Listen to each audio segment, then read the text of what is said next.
that 2024 is officially underway and the first week of WWE television is officially said and done, I think it's a good time to sit down and look at the current landscape of WWE champions. So today we're going to be looking at every single champion in the WWE and assess who I think is the most likely to dethrone them. I do these videos once a month because the landscape of the WWE tends to change fairly dramatically, especially after premium live events. So here we are again. And I know there's going to be some comment like, oh my God, dude does the same video every day. Shut up. It's once a month, okay? We can deal with it. I think that's a fair timeline. As always, don't forget to subscribe to the channel, ring the bell for notifications. If you're a wrestling fan, you're gonna fall in love with this channel because we upload daily wrestling content. We did it all through 2023 and we're gonna do it all through 2024 as well. So if you want a reliable source of wrestling content, make sure to subscribe. All right, let's jump into it. So Logan Paul is still the United States champion and he was the United States champion last video as well. However, he's the United States champion because he hasn't defended this championship ever since winning it. And I get it, he's not a full-time performer, but this is getting a little bit Roman Reigns-esque in terms of how little the United States championship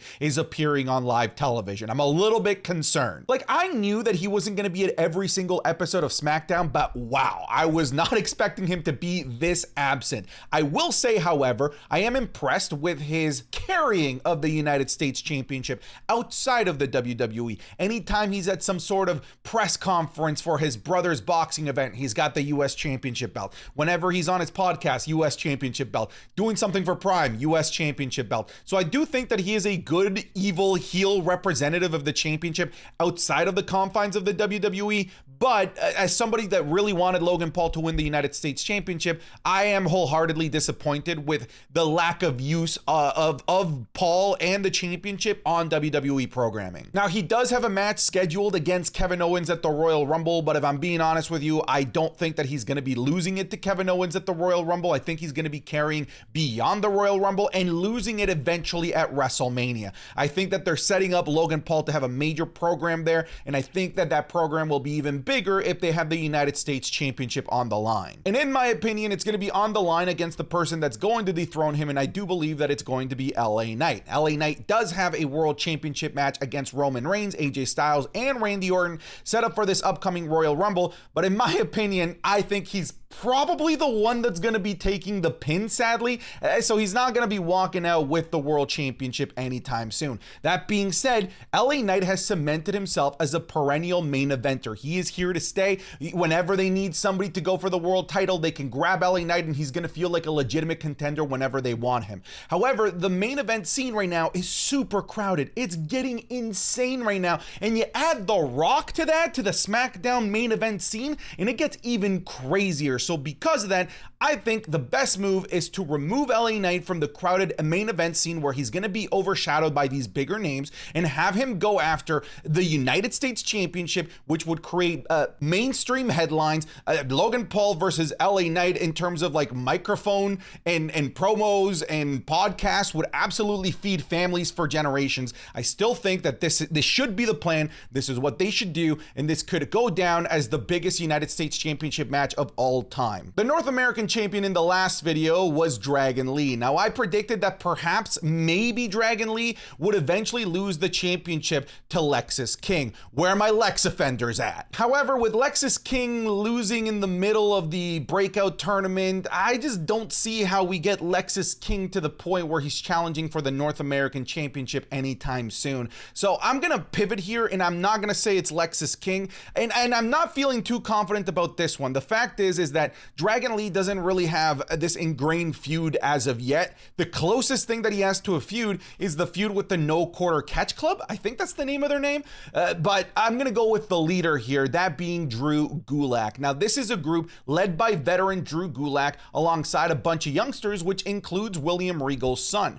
If they want to make this faction into a legitimate threat within NXT, if they want to showcase that Drew Gulak is mentoring the next crop of champions, champions within NXT, then perhaps maybe we shine a light on this group by making their leader, Drew Gulak, the next North American champion. I'll be honest, I'm not confident on this prediction. Wouldn't be surprised if I change my mind for next month's video, but this is one, the closest thing to a Dragon Lee feud, and two, if he were to drop it to Drew Gulak, I feel like it would do a lot of good, not just for Drew Gulak, but for everyone around Drew Gulak. Folks, it's the new year, and maybe you want even more wrestling content. If so, check out patreon.com/SantiZap, where I post all of my Monday Night Raw reviews, NXT reviews, Friday Night SmackDown reviews, and you get the Wrestling is Cool podcast 3 days earlier than everyone else. So again, if you want even more wrestling content, go check it out. The reviews of Raw Day 1 are there, New Year's Revolution are there. So go give it a look, patreon.com/SantiZap. All right, now back to the video. The current NXT Women's Champion is Lyra Valkyria, and she was the champion in the last video. And in the last video, I had predicted that she would eventually drop the title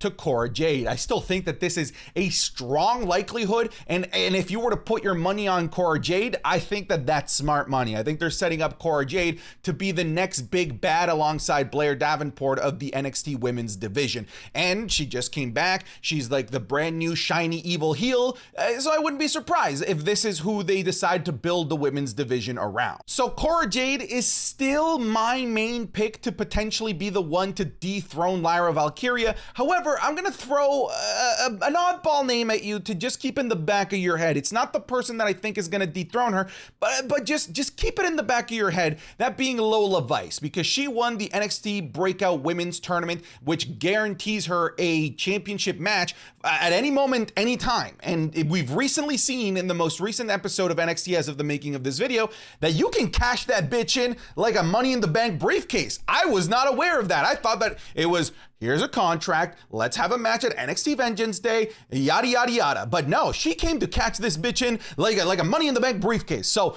if those are the rules of the NXT Breakout Tournament contract, then you gotta have Lola Vice near the top of your list. So just keep a lookout for her. In the last video, the WWE Women's Tag Champions were Chelsea Green and Piper Niven. Now, I did predict that they would lose the championships to KC2, Katana Chance, and Kaden Carter. And wouldn't you know it, Santi was right. We have new tag champions. It is KC2, Katana Chance, Kaden Carter. So now we need to figure out who are they going to lose the championships to, because in my opinion, now the women's tag team division is starting to actually become a division. We're adding some teams in here, not just two women. Hey, you guys got nothing to do. Here, become a team, go after the tag titles for a while. We have actual legitimate tag teams in this division for the first time in a really long time, which is exciting. Now, unfortunately for Katana Chance and Kaden Carter, some of the other teams that are starting to build up within the women's tag team division are just bigger names than they are, so I wouldn't be surprised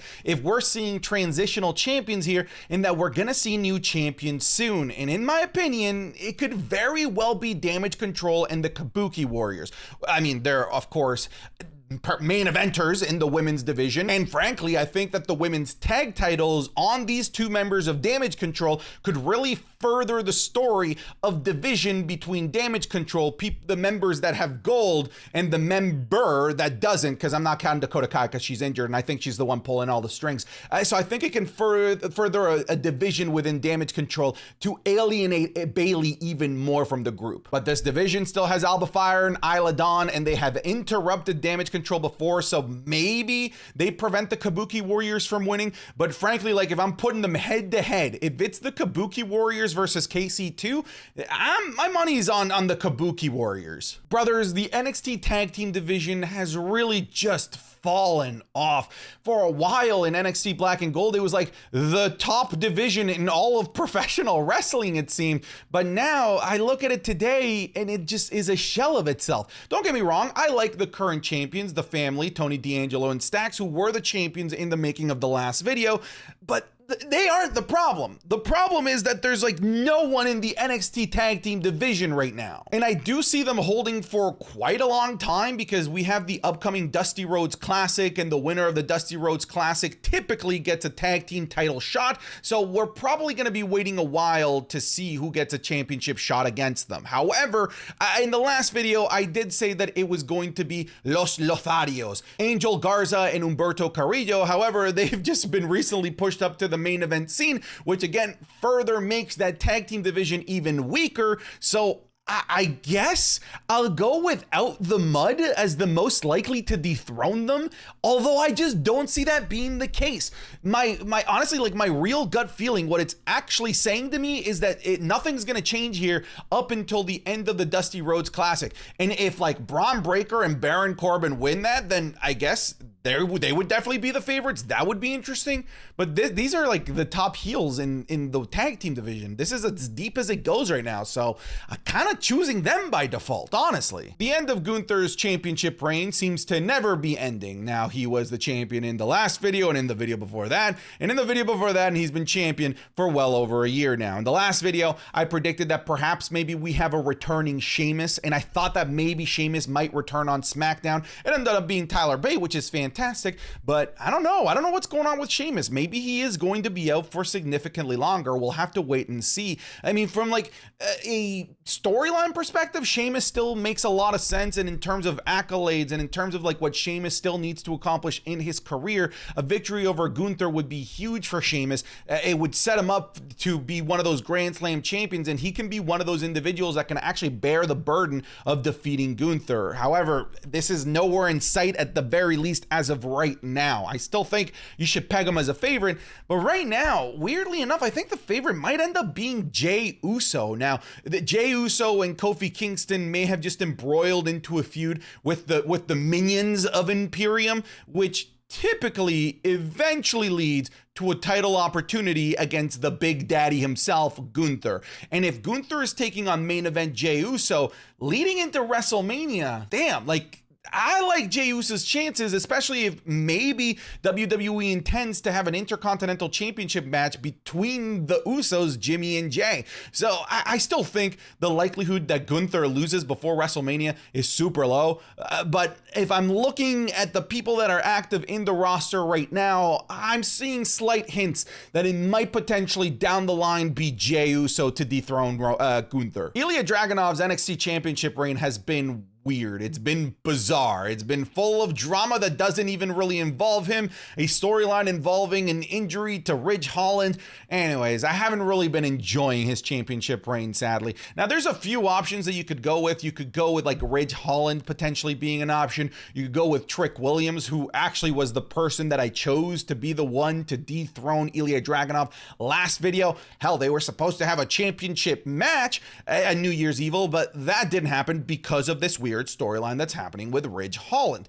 In my opinion, what I think is going to happen is that we are eventually going to get Ilya Dragunov and Trick Williams, and Carmelo Hayes is finally going to show his snake ways, prevent Trick Williams from winning. They'll have a program that leads into Stand and Deliver, leaving Ilya Dragunov with really no other contender aside from Ridge Holland, and I just don't see Ridge Holland being that guy. So I think that most likely Ilya Dragunov is going to be holding for a while. And I think the most likely person to get a good crack at him is actually a rookie, somebody that's still in their first year. But this is the time of year where NXT likes to do these resets where they give new people opportunities. Look at Oba freaking Femi, man. Oba Femina, stand up. He is the winner of the 2024 Men's NXT Breakout Tournament. And just like Lola Vice, he is going to get a championship opportunity against Ilya Dragunov. And I mean, they've done it before. They've done it with Braun Breaker, where it's like, okay, you're in. Okay, you're champion right away. Oba Femi has it all. He could absolutely be this next monster that they push within the NXT men's division to be your new top guy. Personally, I want Ilya Dragunov to lose this championship soon so that he could potentially grace us in the main roster, especially for a match in Berlin. So just the landscape that I'm seeing, I guess I'm going to go with Oba Femi. And even though I think it's a stretch, I don't think that the odds are zero. The Undisputed Tag Titles still continue to be around the waist of the members of Judgment Day, Finn Balor and Damian Priest, and they have recently defended against a team that I predicted last video was going to dethrone them, the Creed Brothers. Now, I don't think that the Creed Brothers are now going to be the ones to dethrone them. I feel like that would be kind of cheesy if they just keep getting opportunity after opportunity. I think they got their chance back of the line. Now let's focus on building the Creed brothers as characters and make us like them as opposed to just telling us we're supposed to like them. So I don't think it's going to be the Creed brothers. However, there's an excellent story going on right now that involves R-Truth wanting to get into the Judgment Day. We saw a quasi reunion of the Awesome Truth, and I think that finally we are seeing the two individuals that are going to dethrone the Judgment Day and become your new tag champions, the Awesome Truth, The Miz, and R-Truth. And frankly, I cannot think of two guys that deserve this more. And I want this to be at WrestleMania. And if this does happen at WrestleMania, this would be the pop of the night. If R-Truth actually finishes the story, this would be fantastic. I would love this. I'm going to go with Team Awesome Truth. Io Sky continues to defeat everyone. She's already defeated Charlotte, Bianca Belair. She just recently had a fantastic match with Mia Yim. So the women's division in SmackDown is starting to become thin in terms of challengers that are left to potentially take on Io Sky. Now, we did see Bianca Belair still make herself known and make herself a presence against the title. I still just don't see that being the case because Io's already beaten her. So in my opinion, all roads, as I said it last video, and I'm doubling down on it this year, I'm saying that all roads lead to Bayley not just being the one to beat Io Sky, but she's going to win the Royal Rumble and challenge Io Sky at WrestleMania. I think the story is right there, perfectly laid out. I think they should do it, and Bayley deserves it. Bro, the World Heavyweight Championship picture is so freaking messed up, dude. There's so much going on. You got Damian Priest hovering around with the briefcase. You got Drew McIntyre being all mad. You got CM Punk in there. You always have to consider potentially like Cody Rhodes. So this title division is really starting to cook up, considering it really started off weak and a lot of us saw this as a consolation prize. I feel like the prestige of this title is really starting to elevate itself here over the last couple of months. Now, in the last video, Seth Rollins was still the champion, and I had predicted that it was going to be CM Punk to dethrone Seth Rollins. However, I'm starting to perhaps maybe rethink things. I think that I don't know about the WWE's willingness to put a championship on Punk that quickly after having been gone for so long, especially having him win it off of the guy that's been there the entire time. The more that I hear this narrative, the more that I'm starting to align with it, which maybe leads me to believe that maybe it is gonna be Damian Priest. Maybe this buffoonery that he's been involved in with failed cash-in after failed cash-in after failed cash-in will eventually finally result in something. Because this is making Damian Priest look bad, and two, arguably the worst of the two, it's making the briefcase look bad. And this is a thing that's supposed to be important year after year after year. And with the announcement of Money in the Bank recently going to Toronto, I feel like the WWE is going to want to really build some hype and really remind the audience about the importance of the briefcase. So I think it's a perfect time to finally have Damian Priest pull the trigger. I don't know when it's going to be. I really don't. I think it could end up being a WrestleMania. I think it could be a heist of the century. I think it could be a situation where he robs the title from CM Punk as he's about to win it. I don't know, but I don't see CM Punk walking out of WrestleMania with the World Heavyweight Championship. I don't see Seth Rollins walking out of the WrestleMania with the World Heavyweight Championship. So Damian Priest, I guess. Rhea Ripley has had just basically no competition throughout her entire championship reign. She has not faced any of the heavy hitters from Friday Night SmackDown or really from Monday Night Raw because they've kept her away from Becky Lynch.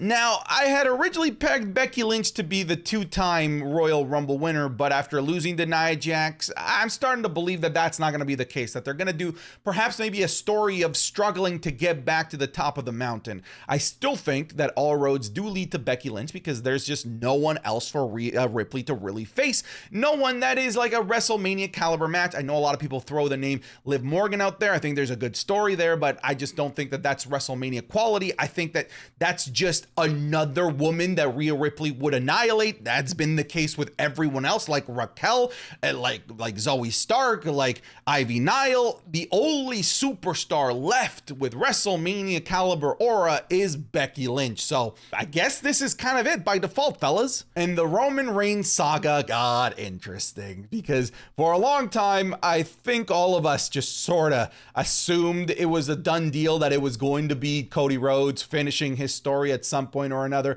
But then now there's a faction of WWE fans that believe that he's going to defeat Cody and retain for another year, surpass Hulk Hogan, and then lose at WrestleMania 41. So there's options here for us to play with. I think still you have to recognize the likelihood that it's going to be Cody Rhodes refinishing his story, a la Rocky 2, right? Rocky loses the first match in the movie and then comes back and wins the second bout in the sequel. So maybe that's the story that they're going to tell here, and Rocky is a Philadelphia boy. But there's more than one Rocky, if you can believe it or not, because now we have Dwayne "The Rock" Johnson in the picture. Now, you don't need The Rock going after the title. That's the thing. The Rock and Roman Reigns have an entirely separate thing that they could battle after, which is the head of the table. Doesn't need the title. Still, you are delusional. I'm telling you right now, delusional if you don't think that there's a chance that The Rock could dethrone Roman Reigns. Well, Santi, they would never have part-time Dwayne Johnson defeat one of the top guys in the company. Tell that to CM Punk in 2013 when part-time Dwayne Johnson defeated one of the top guys in the company who was also on a historic championship reign. So yes, you have to consider Dwayne "The Rock" Johnson. In fact, right now, you probably have to consider him to be the favorite because he's the one that actually has a path to Roman Reigns set out right now. Cody doesn't. So we'll have to wait and see. God damn it, man. This is just getting crazy. I'm going to go with The Rock. I don't want it to be The Rock. I want it to be Cody, but you'd be delusional to not at the very least strongly consider The Rock as a possibility. All right, fellas, that's it. I'm done. Thank you for watching this. Let me know your opinions in the comments. Who you think should beat everyone. Get out of here.